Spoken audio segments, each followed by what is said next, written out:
परसों, जैसा भी समय मिलता है आप लोग भी अपना बता दें, उधर से भी मुझे जवाब आ जाएगा। और साथ में जो हमारे सीनियर काउंसिल ने मुझे जो जानकारी दी है और बताया है कि जब जब इतने सारे कर्मचारियों की सैलरी फिक्स कर दी गई है और सभी को सैलरी में इंक्रीमेंट दे दिया गया है, उनको टाइमली पैसे मिल रहे हैं, तो पेंशन क्यों नहीं। पेंशन भी बहुत ज़रूरी मुद्दा है और इस पर विचार विमर्श अगर हमसे दिल्ली सरकार नहीं करती है तो मजबूरन हमें जो है उनको इंसल्ट करनी पड़ेगी या फिर उनको फिर आड़े हाथों लेना पड़ेगा या फिर धरने प्रदर्शन की तरफ जाना पड़ेगा।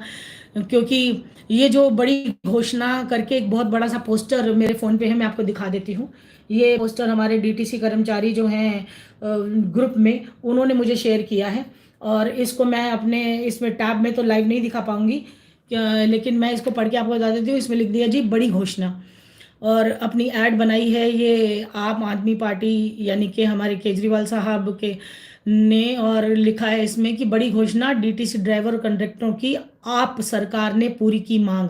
32,918 अब संविदा ड्राइवरों को मिलेगी मासिक तनख्वाह, यानी कि जो कॉन्ट्रैक्ट बेस पे कर्मचारी हैं उनको 32,000 रुपये सैलरी हर महीने दी जाएगी दिल्ली सरकार की तरफ से। और दूसरा आप देखिए इसमें लिखा है कि 29,250 संविदा कंडक्टरों को मिलेगी मासिक तनख्वाह, यानी जो संविदा कंडक्टर हैं, ड्राइवर 32,000 और कंडक्टरों को 29,000 तनख्वाह देने के लिए तैयार हो रही है हमारी केजरीवाल सरकार। अब ये चुनावी मतलब प्रपंच है या कुछ सच है इसमें, तो ये तो हमारे जो डीटीसी कर्मचारी ड्राइवर भाई हैं और जो कंडक्टर हैं वो बताएंगे कि क्या स्टेटस है और उनकी सैलरी में इंक्रीमेंट हुआ है या उनको मिल रही है या नहीं मिल रही है। और आगे लिखा है इसमें कि आपने रखा डीटीसी कर्मियों का ख्याल, यही है आपकी पहचान। तो मैं अभी जैसे ही मेरे पास कंफर्मेशन आएगी, हमारे जितने भी डीटीसी कर्मचारी हैं, चाहे वो ड्राइवर हैं, कंडक्टर हैं, नौकरी कर रहे हैं, तो आप सबसे मैं निवेदन करूंगी कि आप मुझे पर्सनली कमेंट करें इस वीडियो में और बताएं कि अगर आपके तनख्वाह आ रही है और आपकी ड्राइवरों की तनख्वाह 32,918 और 29,250 कंडक्टरों की जो कॉन्ट्रेक्चुअल बेस पे काम कर रहे हैं उनको मिल रही है, तो हम दिल्ली सरकार को अप्रिशिएट करेंगे, दिल्ली सरकार की तारीफों के पुल बांधेंगे और दिल्ली सरकार को आने वाले इलेक्शन में जिताएंगे। आम आदमी पार्टी को ही हम सरकार बनाने का मौका देंगे और चाहेंगे कि ये इसी तरह ईमानदार तरीके से काम करे।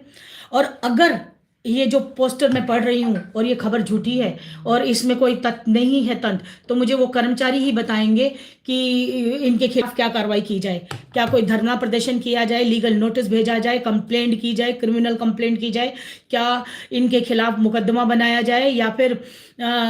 आप सजेशन देंगे मुझे, आप एडवाइस करेंगे और उस एडवाइस के हिसाब से मैं आपकी बात मानूंगी और उस हिसाब से हम लोग आगे कार्रवाई करेंगे। मेरे साथ करीब 16 जो हमारे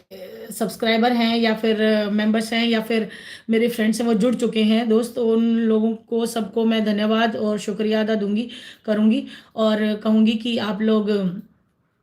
भी अपनी बात को रखें। आपका रखने का पूरा पूरा हक है और हम मिलजुल कर जिस हिसाब से कार्रवाई कर रहे हैं ऐसे ही करते रहेंगे और इसी तरह आगे बढ़ते रहेंगे। तो आप लोग टाइमली मुझे बताइए क्या स्टेटस है क्या नहीं है, और मैं भी आपको बताती हूँ कि कितनी दिन में कितनी देर में हमसे अतिशी मैडम यानी कि सीएम ऑफ दिल्ली और चीफ मिनिस्टर रहे हमारे केजरीवाल साहब, वो कौन मुलाकात करता है, कैसे मुलाकात करता है और कितनी देर में। और इस बीच में जो भी जानकारी मुझे मिलेगी मैं आप तक अपडेट पहुंचाऊंगी। मेरी कोशिश यही रहेगी और उम्मीद रखूंगी कि अगर आपको भी कोई जानकारी मिलती है तो आप हमारे साथ शेयर करें, क्योंकि number of letter, number of पत्राचार और बहुत सारी आपसी जानकारियों का आदान प्रदान हो चुका है। डीटी कर्मचारियों से जो है कंसेंट फॉर्म भी भरवा लिए गए हैं और आपने तो देखा कि इस टाइम पे 8,500 कर्मचारी फाइंड आउट किए गए, जिसमें से 9,000 और कुछ 8,000 की ही लिस्ट पहुंचाई थी और उसको भी कम करने की कोशिश की गई थी। लेकिन जो भी हुआ उसके बीच में इतना तो क्लियर हो गया है कि हमारी पेंशन जो है वो हमारे खाते में ज़रूर आएगी और जितना जल्दी हो सके उतनी जल्दी आएगी। तो मैं बस आप लोगों से रिक्वेस्ट करूंगी कि आप लोग हौसला बनाए रखें और इसी तरह जुड़े रहें, साथ में एक दूसरे का सहारा बने और मिलकर कार्य करें। इसके साथ ही मैं इजाज़त लूँगी और अपनी वाणी को विराम दूंगी। नमस्कार।